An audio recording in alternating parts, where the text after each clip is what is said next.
नंगौ गिबियावनो आङो नोंथांमोननि बे चेनेलखौ खुलुमग्रोनाय जाबाय।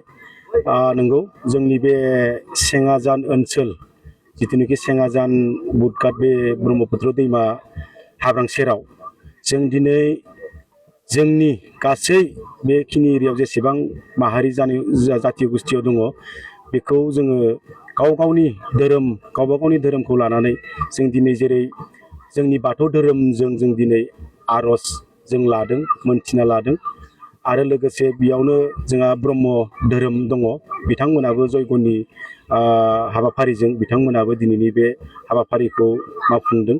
मानोना जोङो आरो ओरै गासैबो माहारियारि गावबा गावनि धोरोम बेवहाय ज' जादों नेम बायदियै गावबा गावनि धोरोमजों दिनैनि बे हाबाफारिखौ मावफुंदों। दा बेवहाय जोङो बे जोंनि गंगा फुजाखौ जोङो बोसोरे होबाय थानाय जायो। दा जोङो बिदिनो बोसोरैबो जों आर'ज गाबनाय जायो। बेबायदिनो ब्रह्मनि गुबुन गुबुन हारिनि धोरोम थायो बेवहाय। दा बिदि जोङो दिनै नैबे गौरा कन्याखौ बेबायदिनो आर'जनि गेजेरजों बा गावबा गावनि धोरोमनि गेजेरजों गंगा फुजा जोंहा बे भेल बानायनानै होनाय जायो। बिदिनो होयै होयै जोङो दिनै बोसोरब्रैयाव आगान होबाय। दा बेवहाय जोङो होनायनि मेन उद्देश्यआ जाहैबाय माने गौरा कन्याखौ होबथानाय। मानोना बै सिगाङावबो जोंहा जोबोद हालाय हाफाय जादोंमोन। बे फुजाखौ होयैनि सिगाङाव जोंखौ जेब्ला बाराद्राय आलाय सिलाय जानायखौ नुनानै जोंनिनो दानि BKWSनि चिफ मिनिस्टार सारनि दैदेननायाव जोंहा क'क्राझारनिफ्राय सासे गोरों सासे आइजो जोंनो फुजागिरि लानानै फैदोंमोन।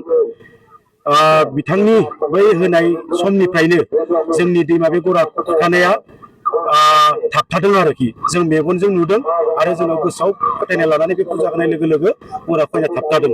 थाबथानाय लोगो लोगो जोंनो सरकारा जोंनो नैबे फारख' बान्दखौबो होनायजों लोगोसे दिनैसिम बे दैया खुरखानाय जायाखै आरो रिजाल्टखौ मोननो हादों। रिजाल्टखौ मोननो हादों। औ मोननो हादों। ओरैनोथ' दा 10 बोसोरसो जाबाय। 10 बोसोर हाबबाय।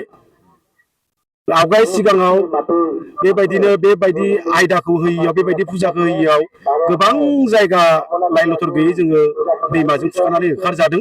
जोबोद गोबां जायगा खुरखाजानाय जादों आरो दा दिनै जों बे फुजाखौ होनानै रायजो राजानि गासैबो मदद लालायनानै गासै जोंनि धोरोमफोरखौ फोथायलायनाय लानानै दिनै बे फुजाखौ होनानै जों माने प्रमान मोनदों आरोखि। दा दिनै बेबायदिनो दंबाय दं आरो दैया जेबो हालाय हाफाय खालायाखै।